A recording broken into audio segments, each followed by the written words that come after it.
How do we explain the feeling when we know we've been somewhere before? Is this feeling coincidence, or is it possible we've lived past lives?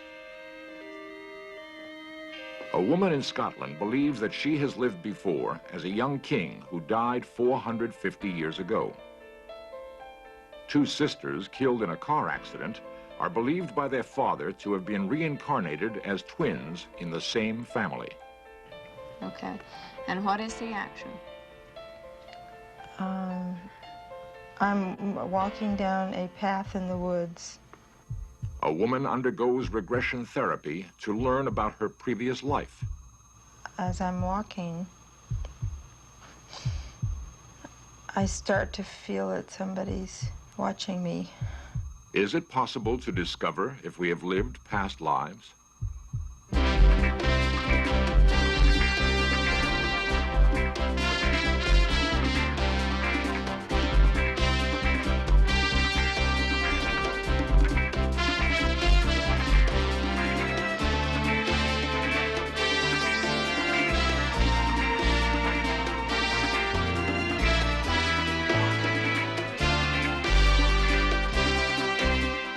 This series presents information based in part on theory and conjecture.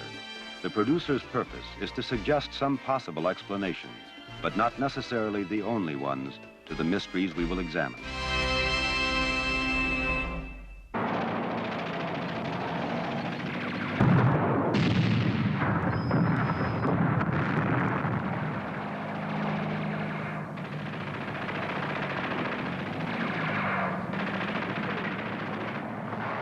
One of the greatest generals in the history of warfare was George S. Patton, a brilliant commander with an uncanny sense of cavalry tactics.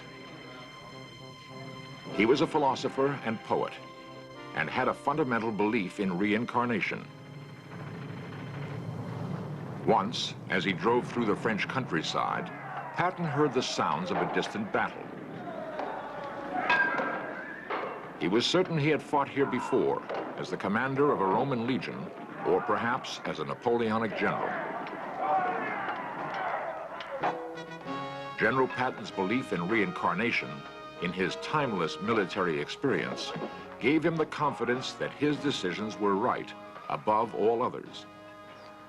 For anyone who has had that uncomfortable tingling, that memory of an event they could not possibly have witnessed, there may be a way to unlock the past. It's a technique called regression therapy. Loy and Robert Young teach reincarnation at the Experimental College at California State University at Northridge. The Youngs say past lives is not a new concept. Reincarnation and the belief in reincarnation is a lot older than the belief in the one lifetime idea. In fact, up until the Middle Ages, a majority of people in Europe believed in some form of reincarnation or rebirth. It's only in more recent times that we've gone to this one lifetime theory. In fact, nobody's ever proved that we've only had one lifetime. What I'd like to go over briefly is just the description of reincarnation and karma. In seminars, the Youngs discuss the principles of life and rebirth. Now, reincarnation just simply means that a person keeps coming back and coming back and coming back until they reach a stage of perfection. Classes are told that problems we experience in our present lives, such as emotional traumas, can be traced to a previous existence. The Youngs feel that if we discover our past lives, we can understand and thus solve our current problems. When you work with regression therapy, you're really going back for the cause. See, if you just stay in this lifetime, all you've got to do is to blame your parents for what went wrong with you, or maybe your early childhood training or something like that. And as soon as you can go out of this life, you're not limited to time, then you can go after the real cause of something. And when you can find the real cause of something, that's it. You're finished. Few psychologists agree with the Youngs, who are almost alone in practicing regression therapy. Come on in. Oh, hi. I'm Lloyd. Hello, how are you? That's my husband. Lucia Capacchione is a practicing psychologist and author who for many years tried unsuccessfully to understand why she felt fear in her relationships with men. Do a brief interview She came to the Youngs hoping she could benefit from regression therapy. So comfortable. All right? Good. What I'd like to do first, really identify this problem that you're having with men. Could you tell me exactly what it is? Well, I've been through a series of relationships with men in which either I'm not getting what I want out of the relationship or the man isn't. It's very unsatisfying. Okay. Is there like sadness or is there fears? What could you identify it a little bit more closely? Well, at this point, I feel a lot of fear about it. Now, have you ever had like any reoccurring dream, anything connected with men, something that's happened over and over and over? Lucia has recently experienced nightmares, which could be symbolic of events from a past life. Could you tell me briefly about it? Well, in the dream, I'm asleep in bed, and I sense the presence of a stranger, a man outside who's trying to break into the house to harm me. Just close your eyes and relax your body.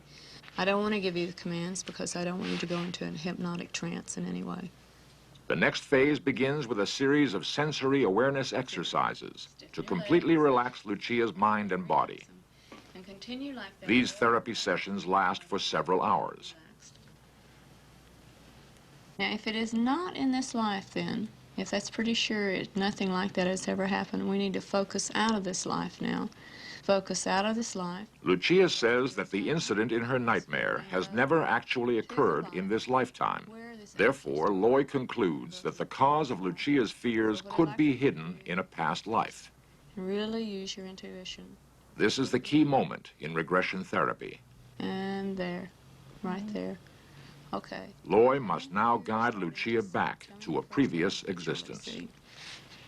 Well, I'm in a woods in daytime. It's like early afternoon.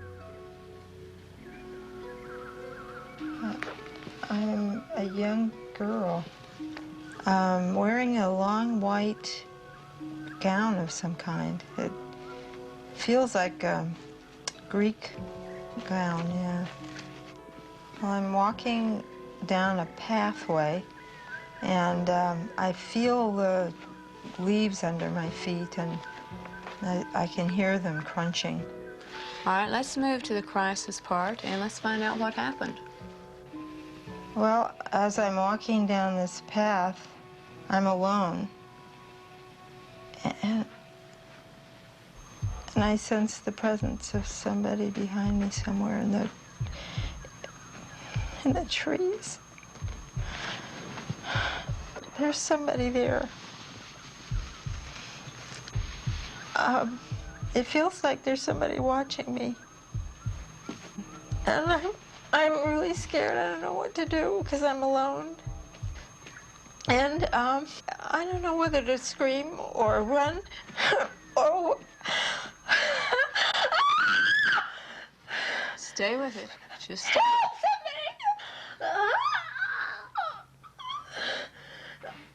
Somebody coming from behind me. Somebody has hands around my throat.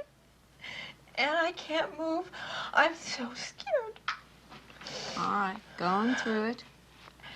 I can't see who it is because there's a black thing over my head.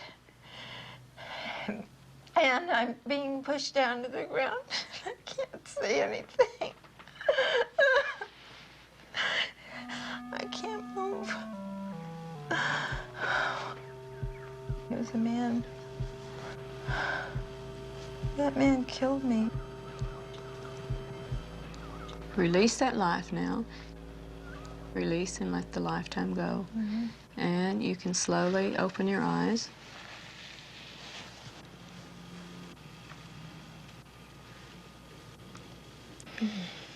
There we go. And how do you feel now? I feel better. Yeah. See? See why it wouldn't unblock without going out of this life? Yeah, I've never experienced anything like that in this lifetime. A few weeks later, Lucia met a man and is now involved in a satisfying relationship. So from Lucia's point of view, regression therapy seems to be working. However, there are often conflicting views about reincarnation. In England, two daughters do not agree with their father's belief that they are the reincarnation of their two sisters who had been killed. Yet there are compelling reasons to support their father's opinion.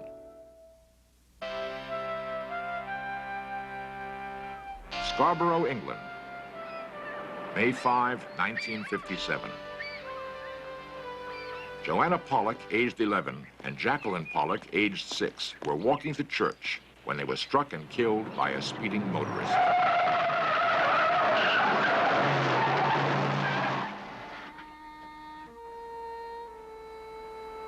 John Pollock, the father of the two girls, was devastated by the tragedy. Yet out of his profound grief and later events, he began to accept a bizarre theory. I have no belief at all that my daughters are here other than their mortal remains. My two daughters were reincarnated. John Pollock was convinced that, in fact, he never lost his two daughters.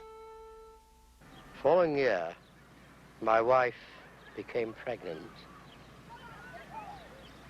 In the August of that year, she went to a prenatal clinic and she was examined by the gynecologist, our own family doctor, and the midwife who was later present at the birth. She had asked if everything was all right. She was told yes. There was only one heartbeat, one set of limbs. On the 4th of October, a little girl was born.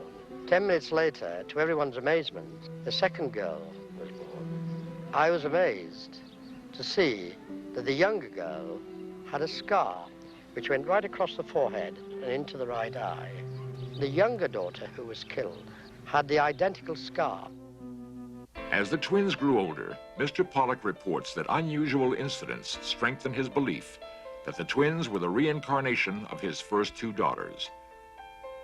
The twins immediately recognized old items of clothing that had belonged to their two sisters. One recreated incident underlines his theory. I found two dolls that had belonged to the two girls that had been killed, my younger daughters.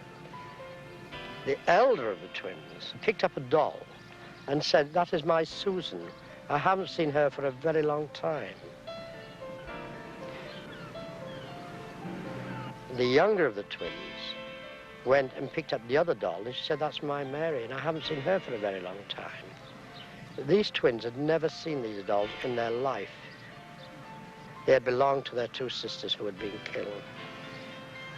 My wife and I brought the twins to Hexham, to an area well known to the two girls who died. We brought them in proximity of the church and school. Coming along here, where there's a 4-foot-high wall, they were below the height of this wall. They couldn't see what was behind. As we approached, they turned around and said, "There's the school round here, where we used to go, and there is the playground behind it." They could not possibly see this from where they were, and you cannot see the playground in any shape or form from here because it lies behind the school. We proceeded on, and as we approached the Abbey gates, one of them turned to the other and said, "The playground's over here with the swings, where Mummy used to take us." And they turned and said, "Mummy, are you going to take us over there now?" You can't see the playground because it lies below that incline. It's impossible to see it from the road. Today, the twins work in the family bookstore. It has been more than 21 years since their two sisters were killed. Do they agree with their father's belief in reincarnation? No, not at all, no. Nothing, no different.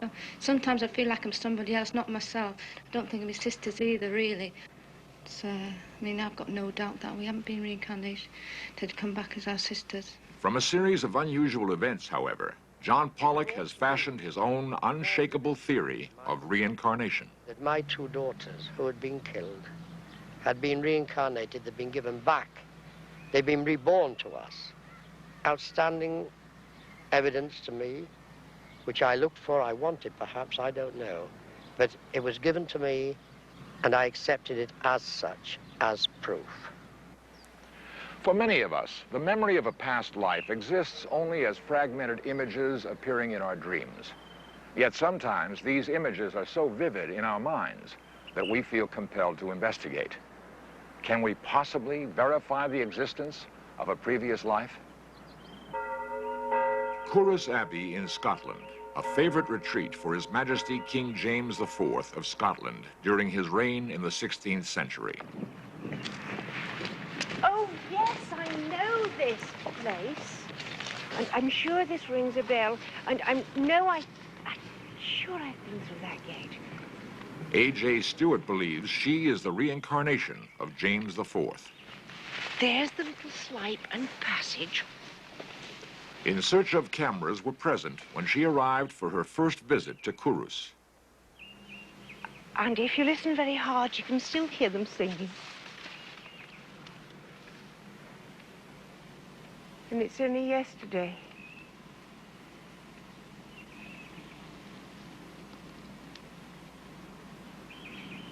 Well, to me, it's only yesterday. James IV was born in 1488 and was crowned king at the age of 15. His prosperous reign ended tragically when he was slain on the battlefield of Flodden in 1513. The trail of her memories led us into the town of Curus itself. Had she been here before? And there's the market square. Horses look much better. But always it was like this, of houses piled on top of each other.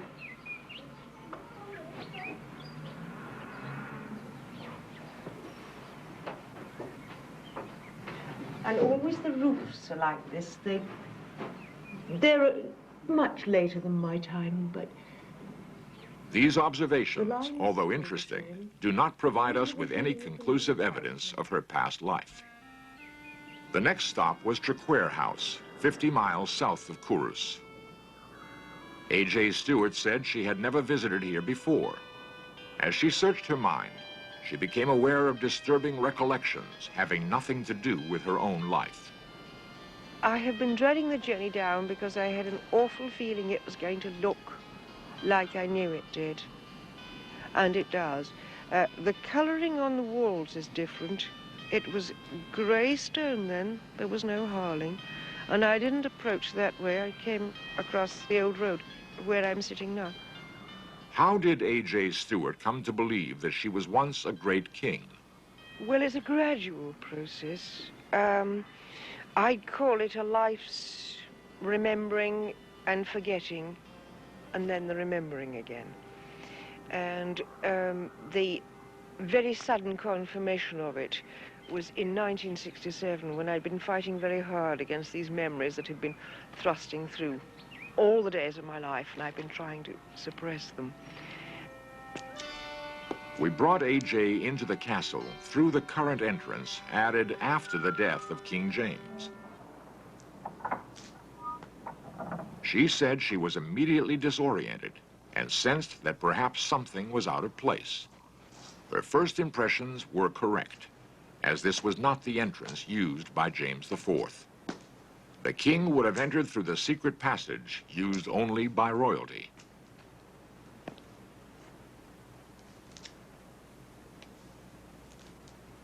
We first brought A.J. into the room where the king is said to have slept. They're right about this, you know. This was the king's bedchamber. History hasn't changed. It's like yesterday, and I could be lying down in that same bed.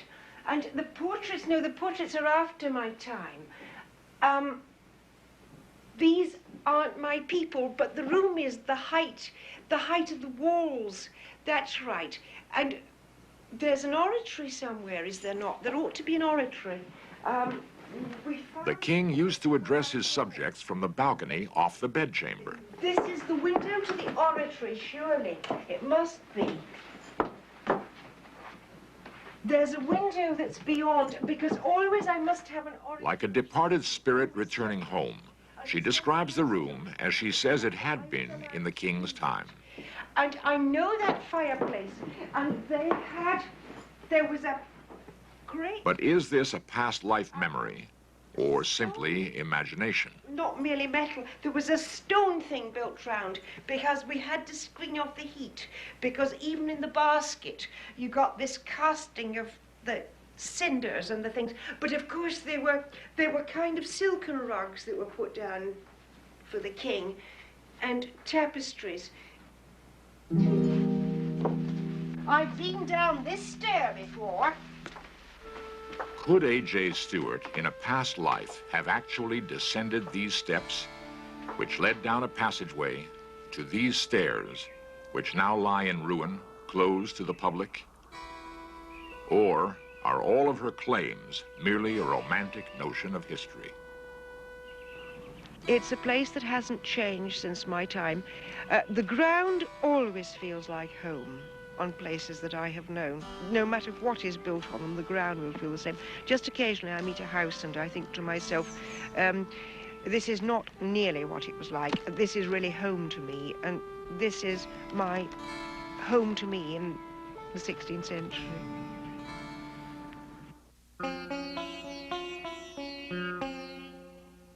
Throughout much of the Eastern world, there exists the belief that all human spirits continue beyond physical death as part of the endless cycle of life.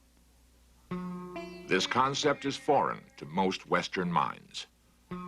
Like the Pollock twins, many of us do not accept such beliefs.